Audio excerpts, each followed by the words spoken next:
Sécurité humaine, sûreté technologique, services et missions spéciales, décidez d'agir avec Fiducial Sécurité, l'expert français de la sécurité privée, présente Sud Radio, les vraies voix qui font bouger la France, les vraies voix de l'emploi. Bonsoir Jérôme Lavergne. Bonsoir Philippe. Les vraies voix de l'emploi, c'est comme tous les mardis soirs avec vous jusqu'à 20h. Avec le plus grand plaisir. Le menu du soir. Alors le menu du soir, il est clair. Il vient d'ailleurs en écho un petit peu de l'émission de la semaine dernière. On est dans une époque un peu paradoxale, celle où on dispose. C'est le un peu qui est peut-être de trop. Oui, mais moi, étant donné que je suis petit, j'utilise toujours ce genre d'expression. Alors voilà, pourquoi ? Eh bien parce que on dispose des moyens de communication les plus faramineux qui ont existé. Or, il s'avère que parfois cette communication par profusion tue dans l'œuf un petit peu l'essentiel. Et l'emploi fait partie de ces sujets sur lesquels effectivement cette profusion de communication parfois est un petit peu bancale, même lorsqu'elle est adossée. On va parler de job board, de site internet, d'offres d'emploi, pour dire les choses concrètement, même lorsqu'elle est adossée à la technologie la plus performante. Communication, recrutement, c'est aussi, et on en parlait la semaine dernière avec Luc Ferry, un petit peu le problème de l'orientation, car il faut bien dire les choses comme elles sont. Le verre est un peu dans le fruit lorsqu'il s'agit de communiquer du point de vue de l'orientation professionnelle. Aujourd'hui en France, on n'est pas performant, on n'est pas bon, et on le verra aujourd'hui et ce soir, notamment, et bien certaines entreprises sont obligées de prendre un peu le relais et s'apercevant que certains métiers ne sont pas forcément connus, d'essayer de communiquer sur ces mêmes métiers. C'est aussi peut-être l'esprit qui préside à cette communication qu'il faut revoir. Moi, je compare souvent notre secteur, l'insertion, l'emploi, la formation, une espèce d'église avec des grands prêtres, des grands messes, des rythmes, des dogmes, des hérétiques aussi. Donc vous en êtes le pape. Oh non. Moi, je suis qu'un enfant de cœur.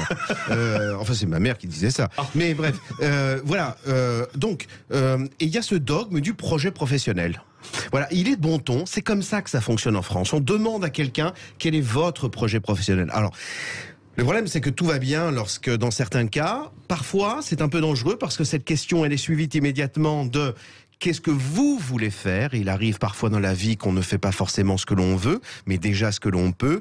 Et surtout et avant tout, le grand risque majeur, c'est qu'elle est suivie et qu'elle suppose une autre question, qu'est-ce que vous aimez faire ? Et alors là, patatras, on ne peut pas demander à quelqu'un d'aimer quelque chose qu'il ne connaît pas. On a tous rêvé d'une princesse dans notre jeunesse. Il est bien heureux qu'on ne vise pas à être marié avec cette princesse. Je ne fais aucune référence personnelle, Philippe. Je vous vois venir avec vos gros sabots. Bref, en tout cas, ce projet professionnel, il est très dangereux. Je prends l'exemple de Carglass, une entreprise qu'on a accueillie il n'y a pas très longtemps, qui recrute des techniciens vitrage. Si on fonctionne sous l'antienne de ce projet professionnel, ben là c'est la catastrophe. Car en réalité, est-ce qu'il y a quelqu'un un jour qui va venir nous rencontrer en nous disant écoutez, moi j'ai un projet professionnel établi, j'ai une passion pour les vitres. Quand j'étais petit, ma maman m'achetait des pare-brises que je cassais et que je réparais. Donc naturellement, je vais être technicien vitrage. Il est donc important que des sites internet comme ceux du Bon Coin prennent le relais de la publication d'un certain nombre d'offres d'emploi. Il est surtout fondamental aussi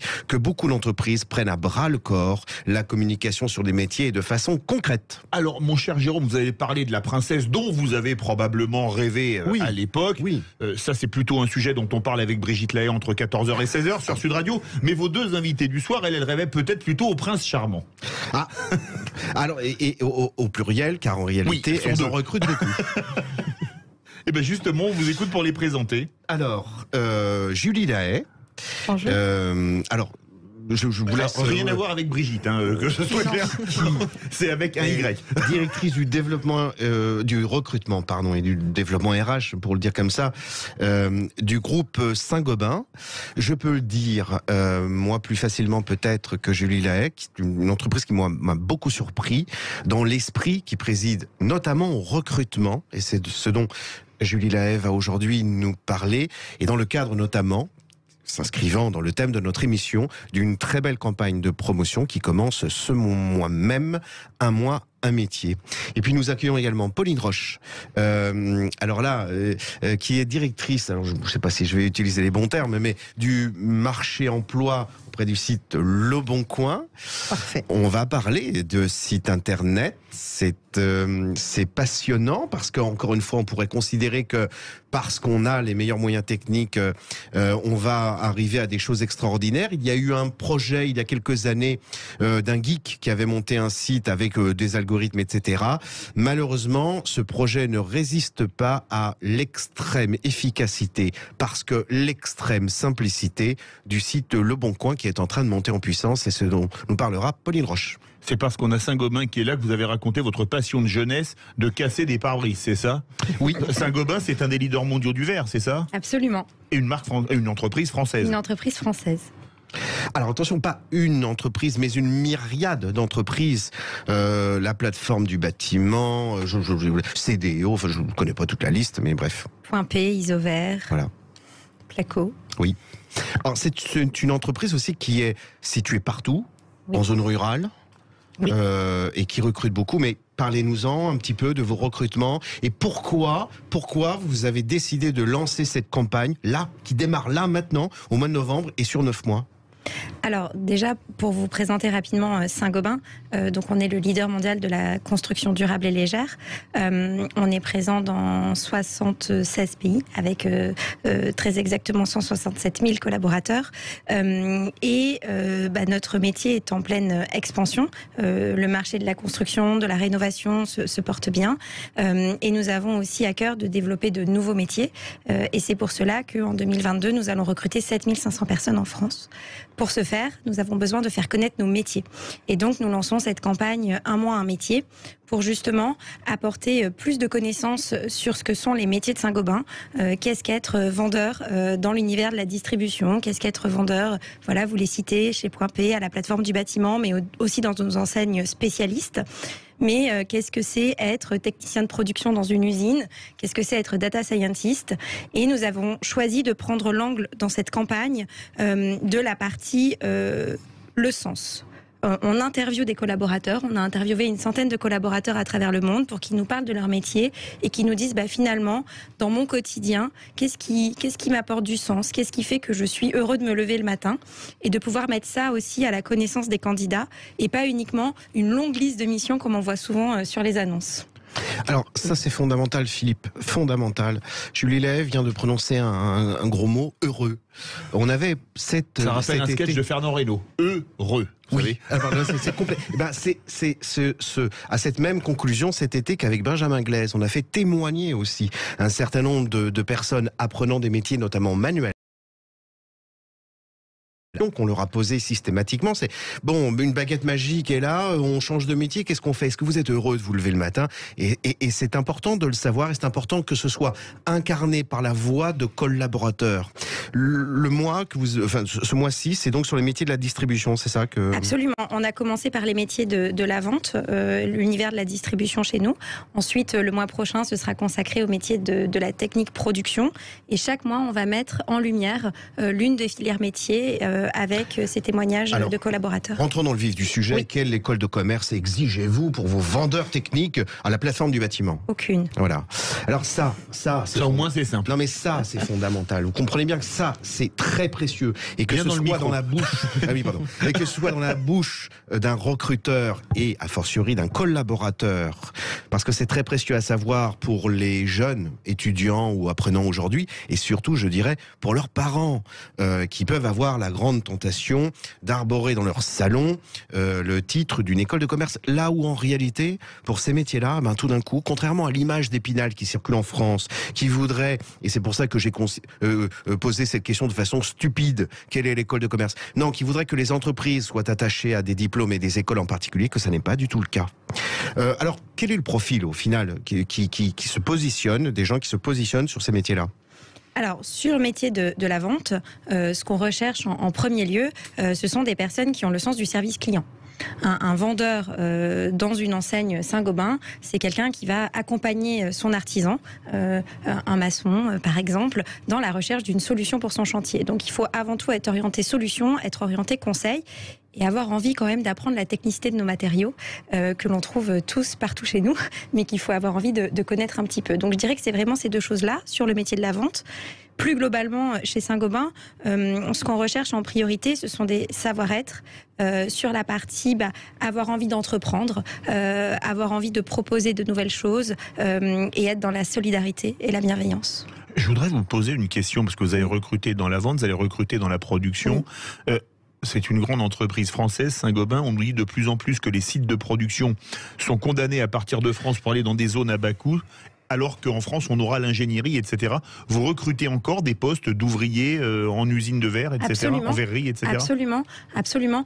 Aujourd'hui, sur l'ensemble de nos recrutements, nous faisons à peu près 50% de nos recrutements dans l'univers de la distribution, parce que nous avons un maillage territorial qui est très large. On a plus de 2000 points de vente en France, mais on a aussi plus de 100 usines dans lesquelles... En France Absolument. Oui, c'est énorme. Dans lesquelles on va recruter aussi bien des opérateurs de production, des techniciens de maintenance, mais également des ingénieurs. Et donc ça représente aussi à peu près 30% de nos recrutements. Pour filer le propos et l'illustrer, vous avez même une usine, je ne peux pas résister à la tentation d'en parler, au fin fond de la Creuse, dans ce charmant village de Genouillac, où il n'y a pas d'hôpital, il n'y a pas de service public ou très peu, mais une très belle usine, donc d'où le caractère précieux. Revenons au métier de la distribution. Du profil que vous dressiez tout à l'heure, est-ce que ça veut donc dire aussi que vous êtes susceptible de recruter quelqu'un qui a travaillé dans le bâtiment, qui a été vraiment opérationnel, qui a été maçon, carreleur, plombier, etc., mais qui tout d'un coup, pour des raisons de santé peut-être, mais aussi pour des raisons d'affinité ou de changement, serait susceptible de se porter sur ces métiers? Oui, tout à fait.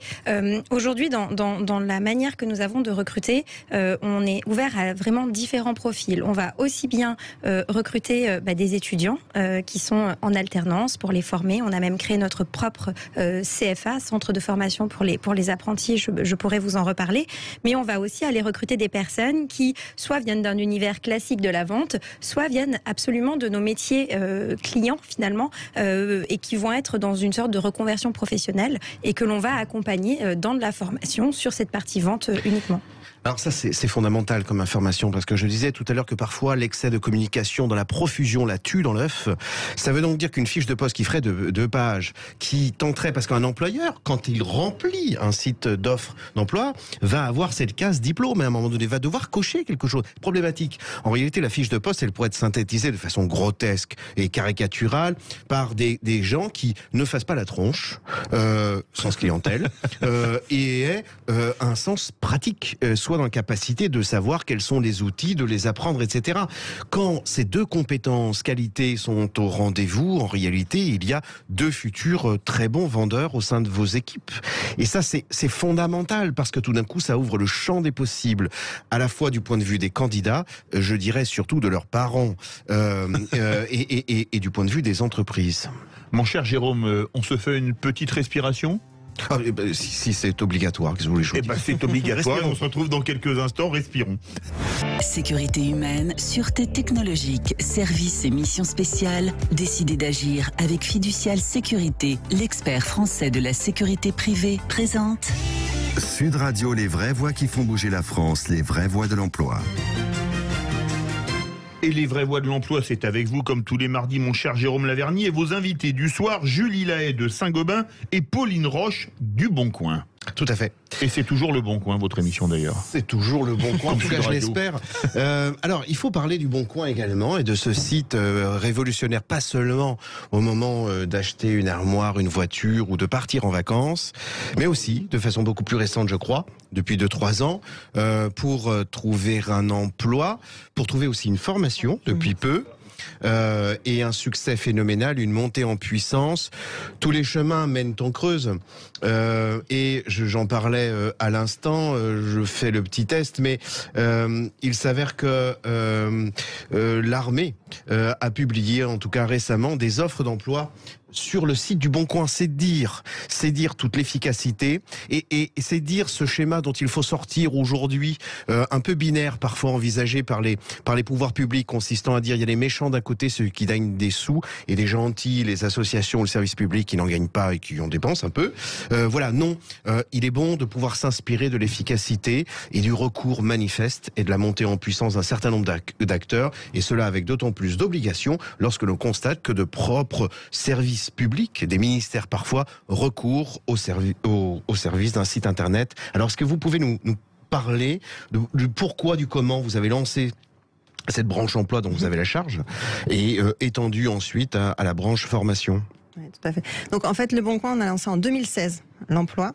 Donc ça fait un petit peu plus que 2-3 ans, mais c'est un vrai essor de l'emploi sur Le Bon Coin. À la base, on a vu qu'il y avait une appétence pour justement la partie emploi. Et ce qui est important pour Le Bon Coin, c'est que c'est le reflet de la vie des Français. C'est-à-dire que sur Le Bon Coin, on va aller en effet acheter son armoire, on va aller choisir ses vacances, on va aller changer de voiture et on va aussi trouver un emploi. Et donc sur Le Bon Coin, c'est un Français sur 2 qui se connecte tous les mois sur Le Bon Coin, et c'est même 3 Français sur 4 sur l'année complète qui se connectent sur Le Bon Coin. C'est énorme. C'est énorme. 3 Français sur 4, mais de tout âge. De tout âge. Parce oui, que 3 Français sur 4, du coup, c'est beaucoup plus large. Oui, sur 67 millions, ça fait. Oui. Par exemple, par mois, c'est 29 millions de visiteurs uniques par mois qui se connectent sur Le Bon Coin. Et sur la catégorie emploi, c'est 2 millions qui se connectent sur la catégorie emploi, donc pour trouver leur futur emploi. Et c'est même 70% de cette audience qui ne vient que sur Le Bon Coin pour trouver un emploi. Donc ça, c'est très important, et c'est l'avantage aussi du Bon Coin, c'est que au final, on va pouvoir toucher ces candidats qu'on dit actifs, c'est-à-dire les candidats qui proactivement vont se rendre sur les sites pour trouver un emploi, pour trouver une annonce, mais on va pouvoir aussi cibler les veilleurs, c'est-à-dire ceux qui se disent « Oh, pourquoi pas, je vais peut-être changer d'emploi », un peu plus opportunistes, qui ne créent pas forcément de profil sur les CVT, qui ne créent pas forcément d'alerte, et qui se connectent de temps en temps pour voir ce qui est disponible sur les job boards. Et la dernière partie des candidats possibles, c'est les candidats passifs, qui pour le coup sont bien dans leur emploi, ne sont pas en recherche active, mais peuvent être intéressants pour les entreprises. Et donc là, on va pouvoir les adresser et permettre aux entreprises de communiquer leur message et la fameuse marque employeur dont vous parliez tout à l'heure, c'est-à-dire on va pas juste communiquer sur il y a une offre d'emploi chez Saint-Gobain, mais on va communiquer plutôt sur ce que Saint-Gobain et le sens que Saint-Gobain donne au métier pour donner encore plus envie de rejoindre l'entreprise, parce que ces candidats passifs, au final, ont envie d'être tentés. Il faut les séduire pour qu'ils candidatent. Et donc, comment les séduire et comment leur donner envie? Il faut communiquer sur la marque employeur, sur le sens qu'on donne au métier. Et la grande vertu également de votre site en rapport avec l'emploi, c'est que c'est l'employeur qui rédige et qu'il ne le fait pas forcément et exclusivement par le biais d'un formulaire. C'est qu'il y a ce petit texte qui, de la même façon que pour vendre une armoire, une voiture ou un séjour touristique, va aller droit au but. C'est-à-dire que si l'employeur veut recruter quelqu'un qui parle italien couramment et met cette compétence au-dessus de toutes les autres, il va le dire dans le texte. Ça va être dit et de façon assez succincte. Alors, il y a aussi dans l'église de l'insertion, puisque je comparais parfois l'insertion, l'emploi, la formation, un autre dogme, celui du bassin d'emploi. Ah. Il y a même une région qui a découpé, alors je ne dénoncerai personne, ou alors si vous me forcez... La preuve que vous avez vraiment de la charité chrétienne, vous qui êtes le pape de l'emploi sur Sud Radio. Oui, une mission très religieuse aujourd'hui. Alors voilà, il y a un autre dogme, celui du bassin d'emploi. C'est bien les vraies voies de l'emploi, pas le jour du Seigneur, il n'y a pas d'erreur. Tout est fait comme si les gens ne devaient rester que dans un bassin pour pouvoir travailler. La réalité, la mobilité des gens et surtout des entreprises est plus grande. Le siège social d'une entreprise ne dit pas son rayon opérationnel. Il y a bien une tour Saint-Gobain à la Défense, mais des offres partout en France, y compris donc au fin fond de la Creuse. Et c'est pour ça que c'est très intéressant et très important qu'un site comme Le Bon Coin s'accapare du sujet de l'emploi. Car quand la personne va chercher, elle ne va pas être tenue esclave d'un site géographique en question, mais c'est bien sur un métier que tout d'un coup ça va basculer. Or, il y a une petite question, Julie Lahaye. Est-ce qu'aujourd'hui un vendeur technique qui rentre à la plateforme du bâtiment et qui travaille à Carcassonne peut réellement demander une mutation sur Strasbourg pour suivre son épouse, son conjoint, enfin bref, ou à Brest? Est-ce que ça c'est faisable? Et surtout, est-ce que ça se pratique? Alors oui, ça se pratique. La mobilité interne est un de nos piliers de politique RH et nous le mettons en œuvre de manière très concrète.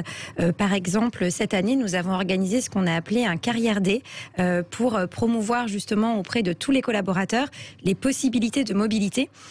Vous le dites très justement, il y a de la mobilité géographique. Nous, notre rôle en tant qu'entreprise, c'est d'accompagner nos collaborateurs dans leur développement.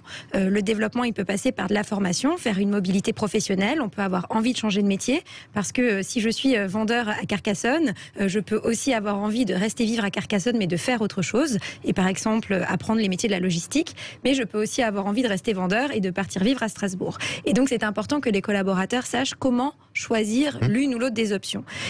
On a développé des outils internes en fait qui permettent véritablement à nos collaborateurs d'avoir accès à l'ensemble des offres disponibles au sein du groupe et de pouvoir s'y positionner facilement. Et puis on fait régulièrement des revues avec nos collaborateurs pour qu'ils puissent exprimer leurs souhaits. Tout part finalement du terrain, du manager qui va être en proximité avec ses équipes pour qu'elles puissent exprimer ses attentes et qu'ensuite nous on puisse les accompagner. Tout à fait. Et j'ai même rencontré l'une de vos collaboratrices dans une usine près d'Angers, je crois. Oui, voilà, c'est ça. J'ai eu très peur parce que c'était très haut. Il fallait monter sur les échelles. Alors, moi, je suis tout petit. J'ai eu très peur ce jour-là. Et en plus, elle a forcé la main pour que je monte sur l'échelle. C'est pas gentil. Je pense que la vue devait être plus belle de l'usine. Oui, la vue devait être plus belle. C'est l'info du soir. Jérôme Laverny a le vertige. Oui, et que j'ai frôlé quelque chose de catastrophique. Mais par contre, elle recevait ce jour même un candidat qui venait de Strasbourg. Donc le fait encore qu'il est précieux que sur un job board, il ne soit pas cloisonné dans une histoire de catégorie de formulaires, mais qu'il ait cette même visibilité qu'on peut retrouver sur votre site. Est-ce que vous avez la sensation, Pauline Roche, que sur le site du Bon Coin, il y a un dépassement de ce concept de bassin d'emploi ? Je dirais bassin d'emploi et secteur d'activité aussi, qui est important de ne pas se cloisonner à des secteurs d'activité. Et sur le bassin de l'emploi, ce qu'on constate, c'est 60% des recherches se font hors du département de vie du candidat. Donc le candidat vit dans un département et 60% recherchent hors de ce département-là. Donc en effet, c'est une démarche forte. Et ce qu'on voit aussi, c'est que entre le lieu de vie et le lieu de travail, il y a quasiment 42 km. Bon, 42 km en Ile-de-France, ça représente beaucoup d'heures, mais 42 km dans une autre région, c'est un peu moins de temps, en tout cas de transport. Mais c'est vrai qu'on a cette force-là et ce mouvement-là aussi de chercher dans un autre département. Et la force du Bon Coin, c'est aussi de pouvoir avoir le même métier, mais dans différents secteurs d'activité, puisqu'un commercial chez Saint-Gobain est différent d'un commercial dans l'immobilier. Mais les soft skills, ce qu'on appelle ici, c'est-à-dire le sens du client, la volonté, la curiosité d'apprendre un nouveau métier, peut être valable sur tous les secteurs d'activité au final. Donc, vous avez cette possibilité. Alors, prenons un exemple, une petite colle, Philippe. Est-ce que vous savez ce que fait un géomaticien ? Alors là, non. Il fait moitié géométrie, moitié maths, c'est ça. On n'est pas très loin. Mais je suis un peu allergique aux deux, je vous l'avoue. Mais ça veut donc dire qu'en fait, il est très important aussi qu'un job board permette des recherches à l'aveugle. C'est-à-dire qu'il est possible aussi que quelqu'un mette une compétence. Aujourd'hui, quelqu'un qui parle anglais couramment, c'est quelqu'un qui peut trouver du travail dans la journée. Or, rien ne le préserve d'une très belle surprise en mettant simplement la compétence anglais bilingue, de retrouver sur un job board tout d'un coup un poste auquel il n'aura pas songé et qui va correspondre à une véritable entrée. Est-ce que vous avez sur ces compétences comme ça une liste qui à l'esprit est très précieuse ou en tout cas fondamentale dans vos recrutements ? Alors là, quand on parle de sens clientèle, quand on parle d'anglais, on est plus pour moi sur un savoir-faire, une compétence technique. Après, oui, chez Saint-Gobain, on a identifié finalement ce qu'on a appelé les attitudes pour que ça parle au plus grand nombre, parce qu'on parle de savoir-être, de soft skills. Voilà, ce sont des termes qui sont pas forcément accessibles. Or, un des sujets justement de la marque employeur, de faire comprendre nos métiers, de faire comprendre ce que sont les entreprises, c'est d'être capable de rendre ces termes accessibles au plus grand nombre. Donc on a plutôt identifié nos attitudes que l'on identifie avec la capacité à entreprendre, vraiment l'envie de prendre des initiatives, le sens de l'innovation Et l'innovation, chez Saint-Gobain, on a des centres de recherche et développement où on recrute des chercheurs. Je ne parle pas d'innovation que à ce sens terme-là, mais vraiment être capable d'innover, de faire des petits pas au quotidien, quel que soit son job. Et puis, après, en termes de savoir-être, on a le fait d'être capable d'évoluer, d'avoir envie de travailler dans un environnement qui a une culture ouverte, engagée. Donc, ce sont des termes autour de la solidarité, de la bienveillance, de l'esprit d'équipe. On vient tout récemment de faire notre enquête d'engagement annuelle. Tous les ans, on questionne nos collaborateurs pour savoir comment ils se sentent au sein de l'entreprise. Et il y a une question ouverte. Et ce qui ressort en premier, c'est que la plus grande fierté de nos collaborateurs, c'est cette cohésion d'équipe, cet esprit d'équipe, quelle que soit la situation, malgré les situations qu'on vient de traverser, etc. C'est vraiment quelque chose qui ressort et que l'on souhaite voir perdurer. Parce que, comme vous le disiez, on est une multitude de sociétés, une multitude de marques. Et pour nous, c'est très important que chaque collaborateur s'identifie à l'endroit où il travaille et à cette culture Saint-Gobain. Vous parliez de paroles de collaborateurs. Est-ce que ceux-ci, si vous leur demandez, quand vous leur demandez de témoigner sur leur métier, même si c'est que par l'entremise d'une photo, est-ce qu'ils acceptent bien volontiers ? Est-ce que vous avez beaucoup de candidats ou est-ce qu'il y en a qui, par timidité par exemple, sont un petit peu réticents ? Alors, par crainte d'avoir trop de candidats, on s'approche d'eux pour voilà. Non, le retour est vraiment très positif. Je crois savoir qu'on a certains de nos collaborateurs qui vont témoigner ici même prochainement. Tout à fait. On a eu un petit peu trop de candidats, donc on est en train d'affiner la sélection. Bon, parfait. La communication, c'est vraiment un axe prioritaire central, vraiment. Très paradoxalement, ça marche pas assez, et dans plein d'autres aspects. On en reparlera pour certains autres. Les salons de l'emploi, va falloir qu'on leur torde le cou, pour dire pas que des gentillesses du reste. Mais bon, en tout cas, la meilleure orientation, c'est celle qui sort de la bouche des gens. J'ai rencontré 12 chaudronniers, ce n'étaient que des gens qui en avaient entendu parler. Peut-être rêvons demain que Le Bon Coin fasse une partie avec des témoignages métiers. En tout cas, c'était l'objectif de cette émission de ce soir. Et on suivra tout ça dans les vraies voies de l'emploi. Merci Jérôme Laverny, merci Julie Lahaye de Saint-Gobain et Pauline Roche du Bon Coin. Et si je vous dis tu trouveras, ça vous fait penser à quelle chanteuse ? Natacha Saint-Pierre. Parce qu'elle est tout de suite dans le Loft Music avec notre ami Yvan Cujous. Restez bien avec nous sur Sud Radio. Faut rester. Sud Radio, les vraies voix qui font bouger la France, les vraies voix de l'emploi. Avec Fiducial Sécurité, rejoignez une équipe d'experts français de la sécurité privée pour construire, se reconstruire, s'engager, grandir et avancer. Informations sur jobs.fiducial.fr.